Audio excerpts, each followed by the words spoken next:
हाँ डॉक्टर साहब, वो 40 से 50% फर्क पड़ा है मुझे। किसमें? पेट सर्वे कर में। कार्बनेस में ना? हाँ। अच्छा। हम्म। अच्छा, 40 to 50% आपको इम्प्रूवमेंट हुआ है। जो आपका प्राइवेट पार्ट में हाँ। जो कार्बनेस है उसमें आपको इम्प्रूवमेंट हुआ है, यही बात है ना? हाँ, कर्वेचर में 50% इम्प्रूवमेंट हुआ है। अच्छा, ठीक है। नमस्कार दोस्तों, अभी आपने जिस पेशेंट का आवाज़ सुना, इस पेशेंट को बेसिकली एक प्रॉब्लम है प्राइवेट पार्ट से जुड़ी, जिसका नाम है पेरोनीज डिजीज़। यानी इनका जो प्राइवेट पार्ट है वो जब इरेक्ट होता है या नॉर्मल कंडीशन में भी वो लेफ्ट साइड की ओर कर्व्ड है, और साथ ही साथ लेफ्ट साइड की ओर टिल्टेड भी है। कर्व्ड एंड टिल्टेड दोनों अलग चीज़ है। कर्व्ड मतलब एक ऐसा चीज़ है जो ऐसा होना चाहिए, वो ऐसा ना हो के ऐसा है, तो ये कर्व्ड है, इसको बोलेंगे कर्व्ड। टिल्टेड का मतलब होता है कोई एक चीज़ है जो जिसको ऐसा होना चाहिए, उसमें कर्वनेस कुछ भी नहीं है, वो ऐसा होना चाहिए लेकिन वो ऐसा ना होके ऐसा है। जब इरेक्शन होता है तब पेनिस ऐसा स्ट्रेट ना खड़ा होके इस प्रकार से लेफ्ट साइड या राइट साइड कोई भी एक पर्टिकुलर साइड वो शिफ्ट हो जाता है, तो इसको बोलते हैं टिल्टेड। तो बहुत लोग इसका डिफरेंस समझ नहीं पाते हैं। मुझे बोलते हैं डॉक्टर साहब मेरा प्राइवेट पार्ट में कर्वनेस है, लेकिन जब मैं केस टेकिंग करता हूँ तो मुझे पता चलता है कि कर्वनेस नहीं है, उनका पेनिस में टिल्टेड हो चुका है। तो ये अलग चीज़ है। ये बहुत लोग सो के सीमेन निकालते हैं, तो उसके कारण से क्या होता है, लेफ्ट साइड की ओर टिल्टेड हो जाता है।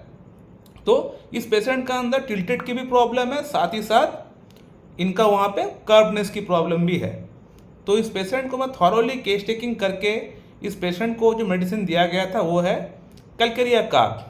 और कैलकेरिया कार्ब से इस पेशेंट का प्रॉब्लम ऑलमोस्ट 50% तो आपने सुन ही लिया है कि पेशेंट ने खुद बताया डॉक्टर साहब 50% तक तो लग रहा है कि प्रॉब्लम सॉर्ट आउट हो गया, एक ही बार का मेडिसिन से सॉर्ट आउट हो गया।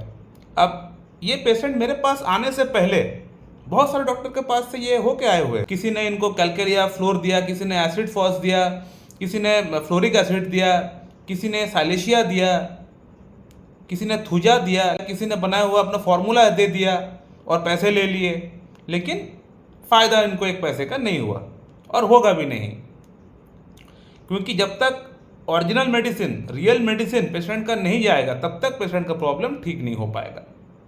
तो इस पेशेंट को मैं कैलकेरिया कार्ब दिया था।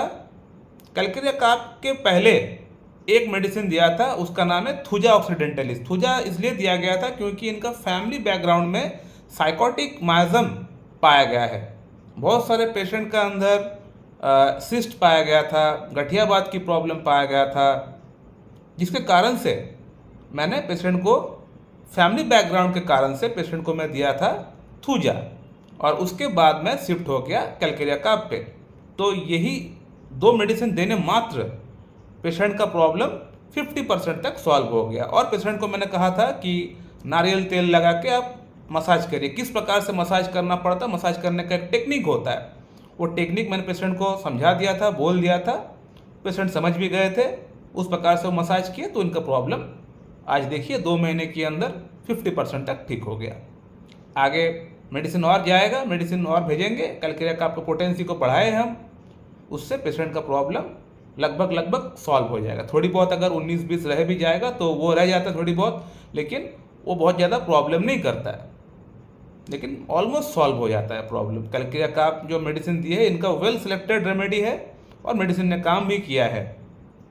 लेकिन आप ये ना सोचें कि इस पर्टिकुलर प्रॉब्लम के लिए थूजा और कैलकेरिया का भी मेडिसिन है, अब मैं भी इसको लेना स्टार्ट कर दूं। अगर आप ऐसा करेंगे तो अपने आप को प्रॉब्लम में पाएंगे, क्योंकि कैलकेरिया का थूजा जो मेडिसिन है वो इस पर्टिकुलर पेशेंट के लिए इंडिकेट कर रहा है, इसीलिए मैंने दिया और इसीलिए मेडिसिन ने काम भी किया।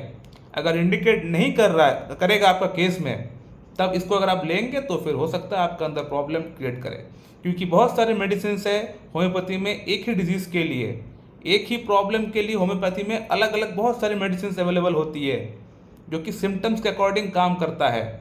तो आप बेमतलब का सिर्फ ये वीडियो देख के अगर आप मेडिसिन उठा के खाना स्टार्ट कर देंगे, फिर कोई प्रॉब्लम होगा तो वो आपका खुद का रिस्पॉन्सिबिलिटी है, मैं कुछ नहीं जानता। इस चीज़ को आप क्लियर कर लीजिए। सो माय डियर फ्रेंड, अगर आप ये जानना चाहते हैं कि कैलकेरिया कार्ब इस पेशेंट को क्यों दिया गया है, तो कैलकेरिया कार्ब देने के पीछे कुछ कारण है। नंबर 1 कॉज है स्वेटिंग। इनको upper part of the body से, चेहरे से, हेड से, फोरहेड से पसीना बहुत ज़्यादा आता है।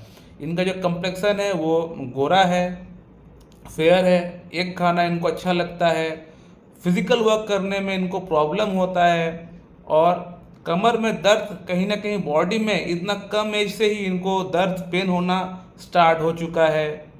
और धूप इनको इंटॉलरेंस है, धूप से परेशानी होता है, धूप में प्रॉब्लम बढ़ता है। और इनको एग खाना पसंद है, जो मैंने बताया आपको पहले कि एग खाना, इनको अंडा खाना पसंद है। और फिजिकल वर्क करने से इनको दिक्कत परेशानी बढ़ जाता है। और कहीं पे अगर कोई लड़ाई झगड़ा होता है देखने से, जाने से, तो बड़ा टिमिड पेशेंट है, यानी थोड़ी सी बात में ये डर जाते हैं, भावुक हो जाते हैं बहुत जल्दी।